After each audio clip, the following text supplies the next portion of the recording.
আসসালামু আলাইকুম। জামায়াতে ইসলামের শোডাউন লাহিলে মনপুর উল্লাপাড়া সিরাজগঞ্জ। দেখতে পাচ্ছেন বক্তব্য দিচ্ছেন নেতারা।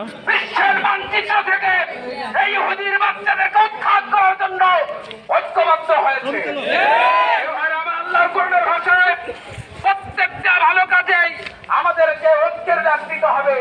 আল্লাহর কোরআনে বলেছেন ওয়াতাসিমু বিহাবলিল্লাহি জামিআন ওয়া লা তাফাররাকু। আল্লাহর রজ্জুকে তোমরা আঁকড়ে ধরো, পরস্পর বিচ্ছিন্ন হয় না। প্রিয় ভাইরা আমার, ফিলিস্তিনের ভাইরা কি অপরাধ করেছে? তাদের অপরাধ হলো আল্লাহর ঘর মসজিদে গিয়ে আল্লাহর আরাধনা করবে, এটাই অপরাধ। এই ইসরাইল একসময় তারা ওই ফিলিস্তিনের কাছ থেকে একটি ভূখণ্ডে অবস্থান করার জন্য সময় চেয়ে নিয়ে আজকে তারা ফিলিস্তিনের ঘাড় মটকাচ্ছে। প্রিয় ভাইরা আমার, এই জন্য করে আপনারা কষ্ট করে আজকের এই প্রতিবাদ মিছিলে এসেছেন, আপনাদেরকে ধন্যবাদ জানাই। আমরা মূলত এসেছি ইমানের দাবিদার হয়ে, ঠিক কিনা বলেন?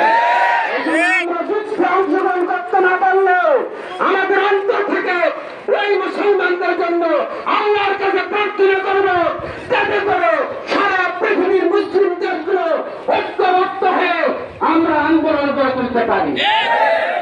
আমার বাংলাদেশ যদি হবে ঐক্যের মাধ্যমে অন্যান্য দেশের কাছে মেসেজ দিতে পারে, সারা পৃথিবীর মুসলমান দেশের সাথে একতাবদ্ধ হতে পারে। ইসরায়েলের বিরুদ্ধে প্রতিবাদ স্বরূপ জামাতের যে অত্যাচার জামাতের শাখা থেকে প্রতিবাদ মিছিল এবং বক্তব্য প্রচার করা হচ্ছে। আজকে আমরা বিচ্ছিন্ন। আসুন, আপনারা কষ্ট করে আজকে প্রতিবাদ মিছিলে যোগদান করেছেন। শুধু বাংলাদেশে সারা পৃথিবীর প্রত্যেকটা দেশে আজকের এই প্রতিবাদের পৃথিবীর অনেক দেশের প্রতিবাদ করছে। ফিলিস্তিনের শিশুদের হত্যা থেকে শুরু করে যে অত্যাচার করছে তার প্রতিবাদ করবে আজকের এই। তাদের সংখ্যা ছিল মাত্র 313 জন, আর অন্য পক্ষে ইসলামের বিরোধী শক্তির সংখ্যা ছিল হাজারের অধিক। আল্লাহর সাহায্য নিয়ে সেদিন মুসলমানরা বদর যুদ্ধে বিজয় হয়েছিল। আমরা বিশ্বাস করি আল্লাহ কোরআনুল কারীমের মধ্যে বলেছেন মুসলমান যদি 20 জন হয় 200 জনের বিরুদ্ধে মুসলিমরা বিজয় হবে।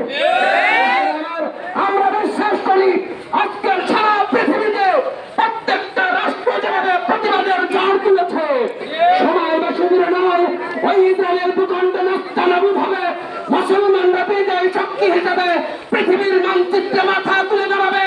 আল্লাহর কোরআনের শাসন কায়েম হবে, মানুষ সুশাসন ফিরে পাবে, পৃথিবীর সকল ধর্মের মানুষ শান্তিতে বসবাস করবে। লক্ষ্য করেছি এই হুদি খ্রিস্টানরা আমাদেরকে নির্যাতন করতে চায়, মুসলমানদেরকে দাবিয়ে রাখতে চায়। সেদিন দূরে নয়, মুসলমানরা আল্লাহর দ্বীন প্রতিষ্ঠিত করবার জন্য, কোরআনের পতাকা উত্তোলন করার জন্য মাথা উঁচু করে দাঁড়াবে। ধন্যবাদ সবাইকে। ভিডিওটি শেয়ার করবেন।